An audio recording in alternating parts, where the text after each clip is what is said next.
በመካከለኛው ምስራቅ ያለው የፖለቲካና ወታደራዊ ውጥረት ከፍተኛ ደረጃ ላይ በደረሰበት በዚህ ወቅት ዓለም በአንድ ትልቅ የጦርነት አፋፍ ላይ ቆማለች የሚሉ አስተያየቶች በርክተዋል።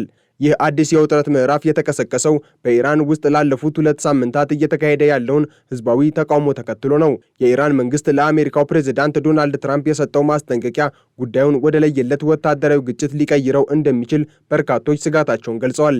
ቴህራን ባስተላለፈችው መልእክት አሜሪካ በኢራን ላይ ጥቃት የምትሰነዝር ከሆነ በመካከለኛው ምስራቅ የሚገኙ የአሜሪካና የእስራኤል የጦር ሰፈሮች ህጋዊ ኢላማዎቻችን ይሆናሉ ስትል ዝታለች። ይህ የኢራን ማስጠንቀቂያ የመጣው ፕሬዝዳንት ትራምፕ በሀገሪቱ ተቃውሞ የሚያደርጉ ዜጎች ከተገደሉ በኢራን ላይ የኃይል እርምጃ ለመውሰድ ዝግጁ መሆናቸውን በገለጹ ማግስት ነው ሲል የአሜሪካው ኤንቢሲ ኒውስ ዘግቧል። የኢራን ፓርላማ አፈ ጉባኤ መሐመድ ባከር ቃሊባፍ በመንግስት ቴሌቪዥን ቀርበው እንደተናገሩት አሜሪካ ወታደራዊ እርምጃ ለመውሰድ የምታስብ ከሆነ ኢራን ዝም ብላ ጥቃት እስኪሰነዘርባት አትጠብቅም። ይልቁንም በቅድመ መከላከል መርህ መሰረት በአካባቢው የሚገኙ የአሜሪካ የባህርና የየብስ የጦር ማዕከላትን እንዲሁም እስራኤል ላይ ጥቃት እንደምትሰነዝር አስታውቀዋል። ይህ የአፈ ጉባኤው ንግግር ኢራን አሁን ያለችበትን የመከላከልና የማጥቃት ዝግጁነት የሚያሳይ ሲሆን ሀገሪቱ በውስጥ ተቃውሞ እየተናወጠች ባለችበት ወቅት እንኳን ለውጭ ኃይሎች እጅ እንደማትሰጥ የሚያሳይ የጥንካሬ መልእክት እንደሆነ ይገመታል።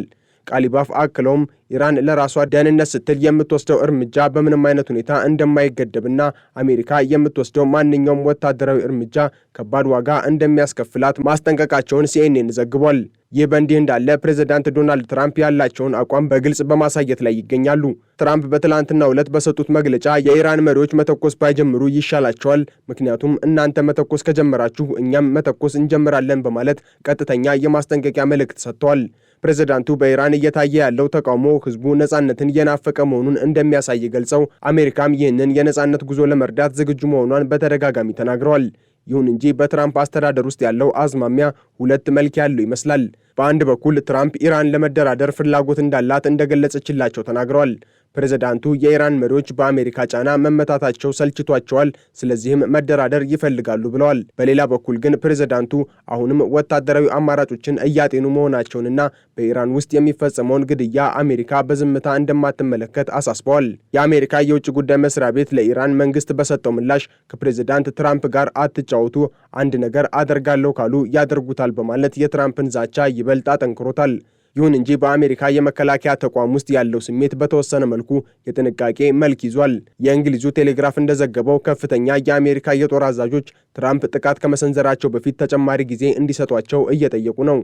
የጦር አዛዦቹ እንደሚሉት በኢራን ላይ የሚሰነዘር ማንኛውም ትልቅ ጥቃት የቴህራንን የበቀል እርምጃ ስለሚቀሰቅስ በአካባቢው የሚገኙ የአሜሪካ የጦር ሰፈሮች ራሳቸውን እንዲከላከሉና ዝግጁነታቸውን እንዲያጠናክሩ ጊዜ ያስፈልጋቸዋል።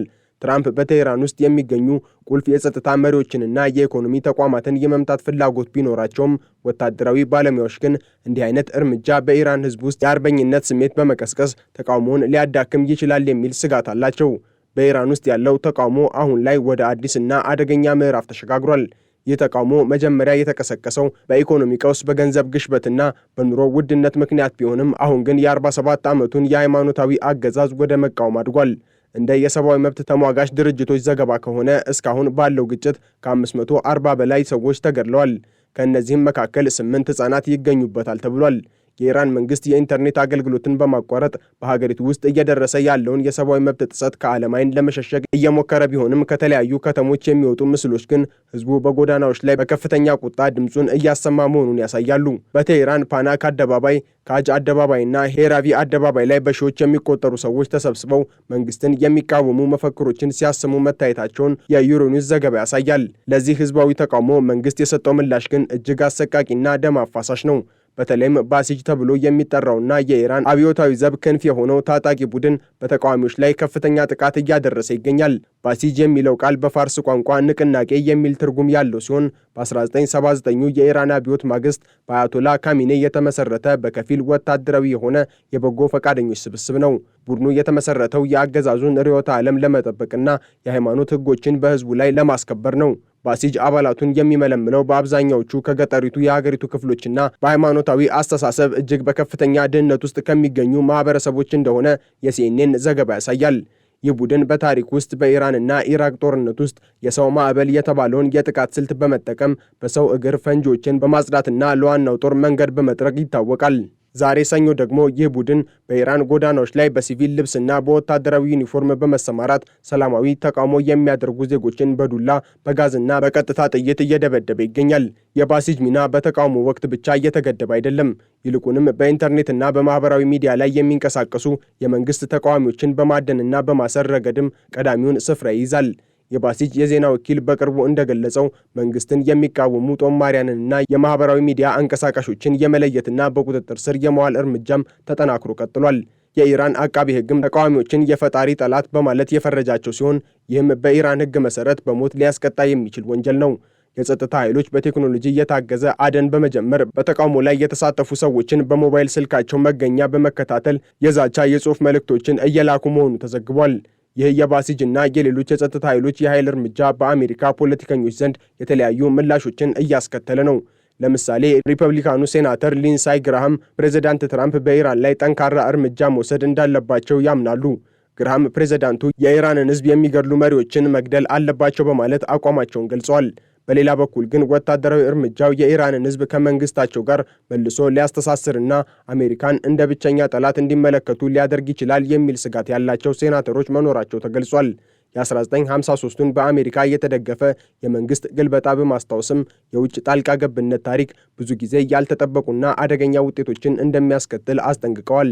በዚህ ሁሉ ውጥረት መሃል በስደት የሚገኙት የቀድሞ የኢራን ሻህ ልጅ ረዛ ፓህላቪ ተቃውሞውን ለመምራትና ወደ ዲሞክራሲያዊ ስርዓት የሚደረገውን ሽግግር ለማገዝ ወደ ሀገራቸው ለመመለስ ዝግጁ መሆናቸውን አስታውቀዋል። ፓህላቪ አሁን ካለው ተቃውሞ በስተጀርባ እንደ አንድ የለውጥ ምልክት እየታዩ ሲሆን የኢራን ሕዝብ ነጻነቱን እንዲቀዳጅ የትራምፕ አስተዳደር የሚያደርገውን ድጋፍም አድንቀዋል።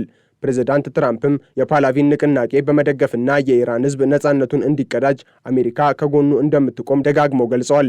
ይሁን እንጂ የኢራን መንግስት እነዚህን ተቃውሞዎች በውጭ ኃይሎች የሚመሩ ሽብርተኞች በማለት ስለሚፈርጃቸው በፓህላቪና በትራምፕ መካከል ያለው ትብብር ለቴህራን አገዛዝ ተጨማሪ የማፈኛ ምክንያት ሊሆን ይችላል ተብሎም ይፈራል። የመጪው ማክሰኞ የአሜሪካ መንግስት ከፍተኛ ምክክር በኢራን ጉዳይ ላይ ወሳኝ ውሳኔ የሚተላለፍበት እንዲሁም ትራምፕ የተለያዩ አማራጮችን ይመለከቱበታል ተብሎ ይጠበቃል። እነዚህም ወታደራዊ ጥቃትን፣ በኢራን የጸጥታ ተቋማት ላይ የሚሰነዘር የሳይበር ጥቃትን፣ ተጨማሪ የኢኮኖሚ ማዕቀቦችንና ለተቃዋሚዎች የኢንተርኔት አገልግሎት ለማቅረብ ከኤሎን መስክ ስታርሊንክ ጋር መስራትን ሊያካትቱ ይችላሉ። ፕሬዝዳንት ትራምፕ ኢራን እንደዚህ አይነት የነጻነት ጉዞ አይታ አታውቅም፣ አሜሪካም ይህንን ለመርዳት ዝግጁ ናት ማለታቸው የዋሽንግተን ጣልቃ ገብነት የማይቀር መሆኑን ፍንጭ ይሰጣል። በአጠቃላይ በመካከለኛው ምስራቅ ያለው የኃይል አሰላለፍና የውጥረት ደረጃ አሁን ላይ ወደማይመለስበት ምዕራፍ የደረሰ ይመስላል። የኢራን የጥቃት ማስጠንቀቂያ፣ የትራምፕ ወታደራዊ ዝግጅትና የባሲጅ አሰቃቂ ጭቆናና እርምጃዎች ተዳምረው ቀጣዩን የዓለም ሰላም አደጋ ላይ ጥለውታል።